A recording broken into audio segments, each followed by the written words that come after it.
Good morning. How the devil are you doing this fine day? Me? Well, I'm staring down the barrel of a very long and a very tiring day, which I could quite easily manage without. But as the saying goes, there is no rest for the wicked. So without further ado, let me post the question of the day, roll the intro, and get this show on the road.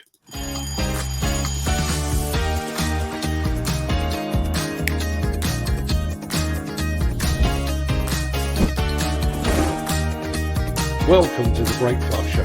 I'm your host, Mark Anthony.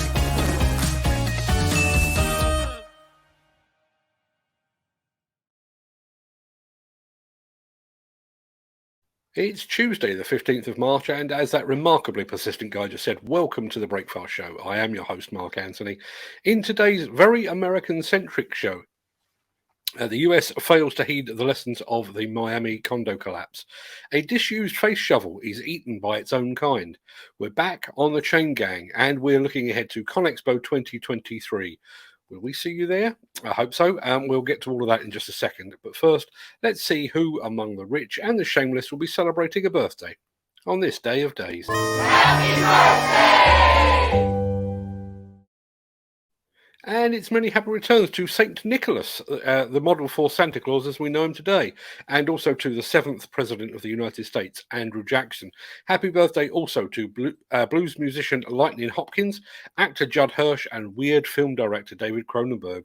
To guitarist Ry Cooder, singer Dee Snider, record producer Steve Lillywhite, and Blink 182 bass player Mark Hoppus.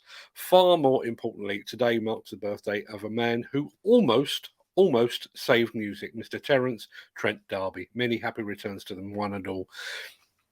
Two more things before we get on with the show proper. Our mate Justin Carrigan yesterday became a dad to a baby girl called Lucy. Mum and the new arrival are doing well, so congratulations, Justin, and welcome to the Sleepless Nights Club. On a more sad note, I awoke today to the news that professional wrestler Scott Hall has passed away. Scott Hall, better known to the world as Razor Ramon, was one of the greats of sports entertainment, and he made being the bad guy cool. So rest in peace, Mr. Scott Hall.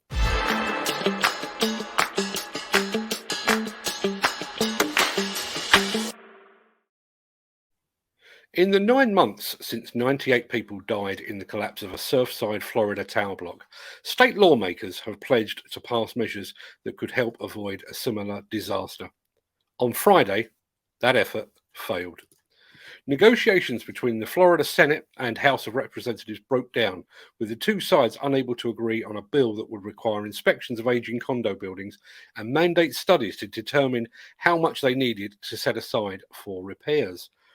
The talks were undone by a disagreement over how much flexibility to give condo owners in the funding of those reserves. We came up here with one goal, and that was to pass legislation with regard to condominium reform that was going to make a difference, said State Representative Daniel Perez. Unfortunately, it didn't make it to the finish line. Perez sponsored a bill that sought to close a loophole that allowed condo associations to avoid putting money into reserves.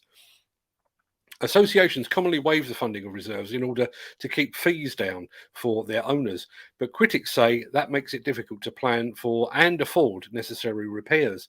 The Senate rejected Perez's provision, saying it would impose a heavy financial burden on condo owners. And Perez, unfortunately, wouldn't compromise. The stalemate means that, barring a last-minute revival of talks, Florida condo law will remain unchanged despite broad calls for reform. There will be no statewide requirement for safety inspections of older condo buildings.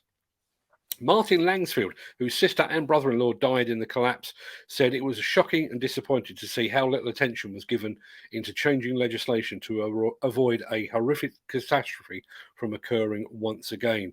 He and other victims' families expected the House and Senate to work together in changing Florida's uneven condo laws, Langfield said. Change must be made. Lives are at risk. While the cause of the collapse remains under investigation, internal condo association documents revealed that the board had failed for years to keep enough money in reserve to cover repairs.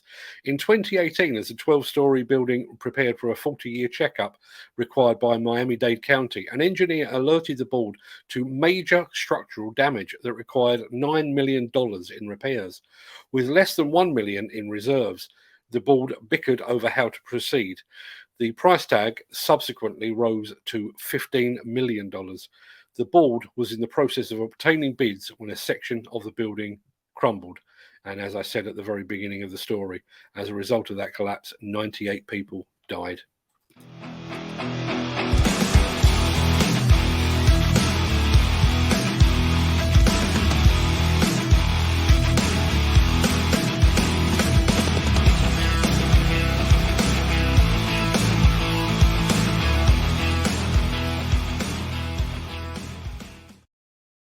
Having already travelled there for our top story, let's stay in the good old US of A in the company of a Hyundai wheel loader. Click your heels twice. We're off to Kansas. My name is Josh Lewinsky. I'm here working with Hanson's doing composting. That's all your yard waste, your grass, your leaves, all that stuff. We turn it and make it into the super soil. It's a science project, actually. It really is. I operate this Hyundai loader, HL955A. We rented it at the beginning of the year, and I let them know how good it was operating and how comfortable it was to actually operate for 10 hours a day. And thank God they ended up purchasing it for us, and it's been an amazing machine since. My name is Corey. I've been working with Hanson's for about 6 years. I've used many wheel loaders. By far, the HL955A is one of the best ones that I've used because of the power and the material that we're able to move with it. Different size buckets that you can put on the machine. It's just amazing. I like using the HL955A for mulching because it's quick to get from pile to pile and quick to get from the pile to the machine. The HL955A is very comfortable from the air ride to the heated seat to the air conditioning and the heat. It's awesome. At the site I work at, we got holes everywhere, and it's like you don't even hit a hole when you got the air ride on. Hi, I'm Matt Sonnenschein. I've been with Hanson's for 3.5 years on the mulch division. I'm a Fallon. I've had mine for about a year now, and I'm happy with it. They're sleek, good looking, easy to maintenance. All the grease zerks are pretty self-explanatory. They're all on the sides, really easy to get to. Roomy, heated seats, Bluetooth. The cab on them is pretty large. A lot of room in there. We spend a lot of hours in these machines. The one thing I do like about Hyundai loaders is all the functions are in one hand. The controls in the HL955A are smooth, easy to operate, very comfortable, easy to learn as well. It doesn't take you that long to get used to it. Become very known to the machine and kind of an extension of your arm at the end of it all. So it is very nice, very nice. Another option that we have on these is reverse camera. It's pretty nice, about a 6-inch screen. So it's nice to see behind you versus just the 5 mirrors we have as well. Just another safety feature we have on the machine, so it definitely helps out. Our dealer, Van Keppel, we love working with them because when we call them, if we have a problem with any of our HL955s or the 955A, they are right on it. They call Hyundai, they get the parts, and they get it to us as fast as we can. Both companies are very great. No problems, no issues, no concerns. Ran like a monster so far, so it's been doing good for me. It has. To me, the Hyundai Edge is by far the best for comfort, durability, and pretty much anything we need to do at any of our sites with any of our machines. We just love them. I've always wanted to say this. We're not in Kansas anymore.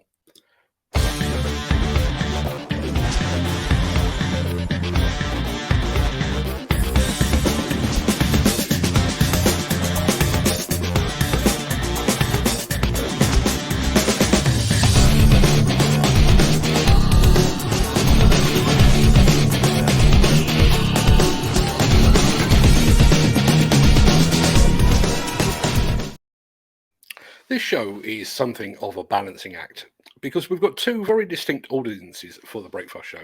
We've got those that love demolition and we've got those that love diggers. And it's sometimes hard to ensure that both sets of viewers leave the show fully satisfied, but not today.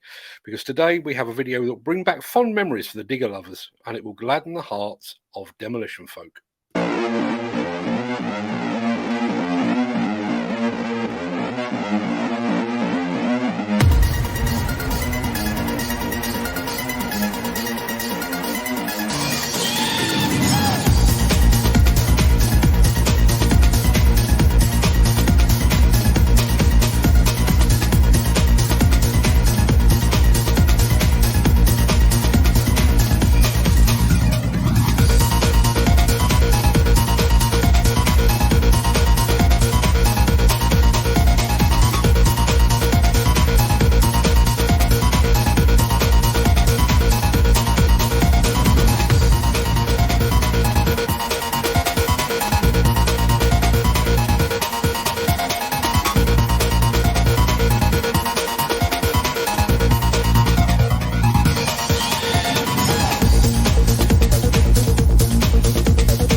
That was a P&H 2800 face shovel that once had a fighting weight of 980 tons. Huge thanks to Precision Demolition over in Australia for sharing that awesome and very unusual project. Axoft and Svantec are your high-end partners for noise, vibration, dust and air quality systems, sensors and software.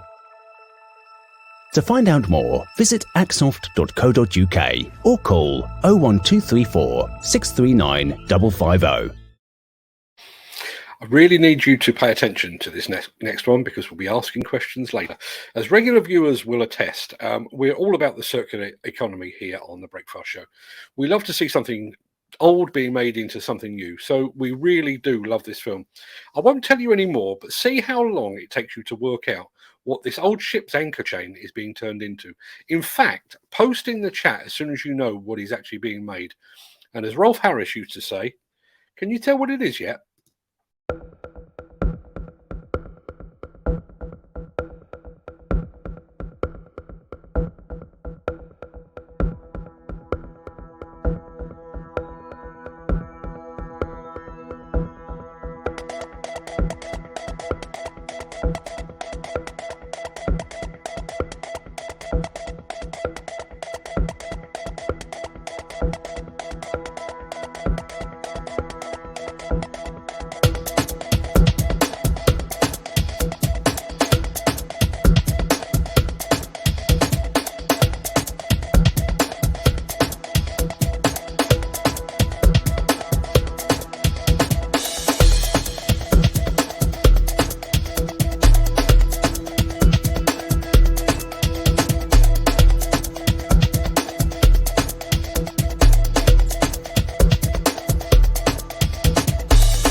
Yep, the next time you buy a spurious set of bucket teeth, it may well turn out that they were, until recently, fixing a ship to the seabed and being gently corroded by seawater. And I'm pleased to say that we had a couple of very, very quick correct guesses. In fact, guesses, these were not guesses. They clearly knew what they were looking at. Both Ken Hatcher and then very soon afterwards, Lou Carney came up with the correct answer. So well done to both of you. If I had a prize, it would be on the way to you. I don't, so it's not. But thank you for taking part. Much appreciated. The Miller GT series heralds a new era of unrivaled power and cutting-edge intelligent coupler technology, increasing job site safety, machine versatility, and productivity. It's the added versatility that you need at the value you can afford. To find out more, visit millergroundbreaking.com. On the 14th of March 2020, I flew back from the ConExpo show in Las Vegas, and what turned out to be my last international trip for 2 whole years. All things being equal, 1 year from today, I will be back in Sin City as ConExpo opens its doors once again, and the countdown has begun.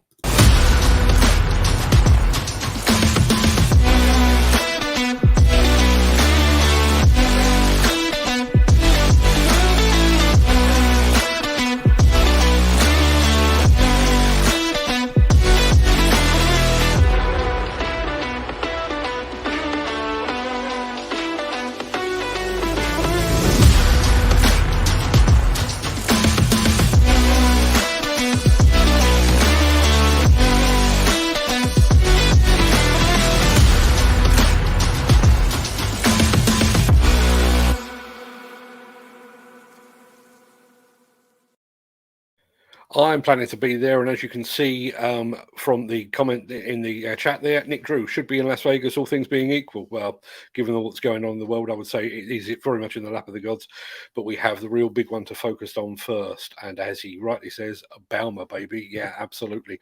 Roll on October, I say. I can't wait to get there and get started. Sorry to interrupt the guy with the funny glasses, but if you're enjoying this video, please hit the like button as it helps our channel. Or, better still, share this video with a friend or a colleague. Thank you. Right, back to Beardy. Right, that should just about do us for today. I'm going to roll the outro in just a second before leaping gazelle-like over into the chat to see what you're all saying today. If you can't stick around, stay safe, look after yourself, your family, your friends and your colleagues, and thanks for watching. I hope to see you again very, very soon. But if you do have the time, I'll see you on the other side of this.